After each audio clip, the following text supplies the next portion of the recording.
एक घने जंगल में एक पीली चिड़िया और उसके दो प्यारे बच्चे रहते थे। वह मेहनती चिड़िया थी। उसे अपने बच्चों को स्वादिष्ट खाना खिलाना पसंद था। एक रात उसके नन्हे बच्चे ने उसे खीर लाने को कहा। खीर लाने के लिए मेहनती चिड़िया तालाब के पीछे दूर जंगल में चली गई। जंगल में एक खीर बनाने वाला था। चिड़िया ने उससे स्वादिष्ट खीर खरीद ली। दुकानदार भी बहुत खुश हुआ और चिड़िया वहाँ से उड़ गई। मेहनती चिड़िया को अभी अपने घर जाना था। उसके बच्चे उसकी राह देख रहे थे।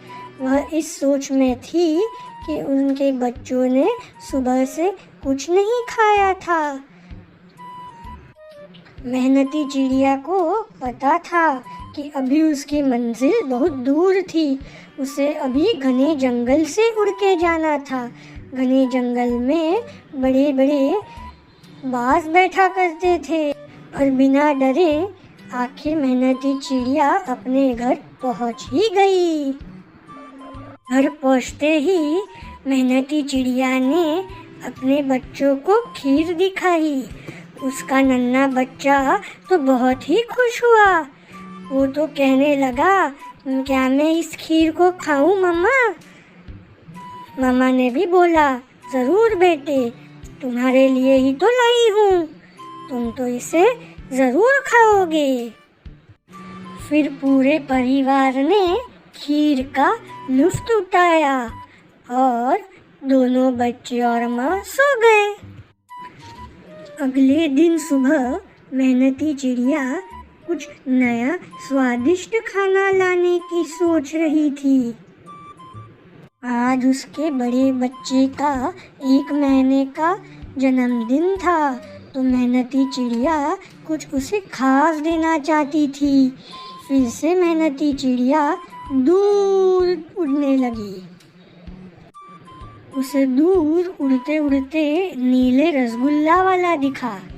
उसे लगा कि रसगुल्ले बहुत ही अच्छे होंगे उसके बड़े बच्चे के लिए, तो वो तुरंत नीचे आई और रसगुल्ला खरीदने चली गई।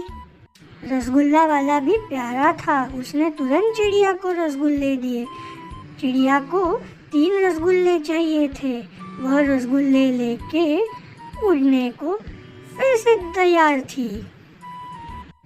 मेहनती चिड़िया फिर नए उत्साह से उड़ने लगी और अपनी मंजिल की ओर बढ़ने लगी। मेहनती चिड़िया को अब कड़कते धूप में से जाना था और उसका निश्चय दृढ़ था। पेड़ पर थोड़ा आराम करने के बाद मेहनती चिड़िया फिर अपने मंजिल की ओर बढ़ने लगी। उसे अब घने जंगल में से फिर से जाना था। मेहनती चिड़िया को अब अपनी मंजिल बहुत पास लगने लगी थी। उसे अपना घर दिखने लगा था। वो बहुत खुश हो गई और वो घर में पहुंच गई। घर पहुंचने के बाद उसने अपने दोनों बेटों को रसगुल्ले खिलाए। रसगुल्ले देख के दोनों बेटे बहुत खुश हो गए। रात के भोजन के लिए मेहनती चिड़िया कुछ नया बना रही थी। वह समोसे बना रही थी। तभी अचानक उसने देखा एक कौवा नीचे उड़कर डाल पे जाकर बैठ गया था। वह बहुत प्यासा और भूखा था। चिड़िया ने उस कौवे को अपने पास बुलाया और उससे पूछा, क्या तुम खाओगे? बहुत भूख लगी थी, इसलिए कौवे ने तुरंत कहा, मैं ज़रूर खाऊंगा। तुमने क्या बनाया है? मेहनती चिड़िया बोली, मैंने मेरे बच्चों के लिए समोसे बनाए हैं। ये समोसे बहुत पसंद है। ये तो बहुत ही स्वादिष्ट लग रहे हैं। तुम ये समोसे खा लो, तुम बहुत भूखे लग रहे हो। भी उस डाल पर एक कबूतर आके बैठ गया। कबूतर को भी समोसे पसंद थे। चिड़िया ने कबूतर को भी पास बुला लिया। कबूतर बहुत सोच विचार के बाद चिड़िया के सामने आकर बैठ गया। चिड़िया ने उसे भी समोसे खिलाए।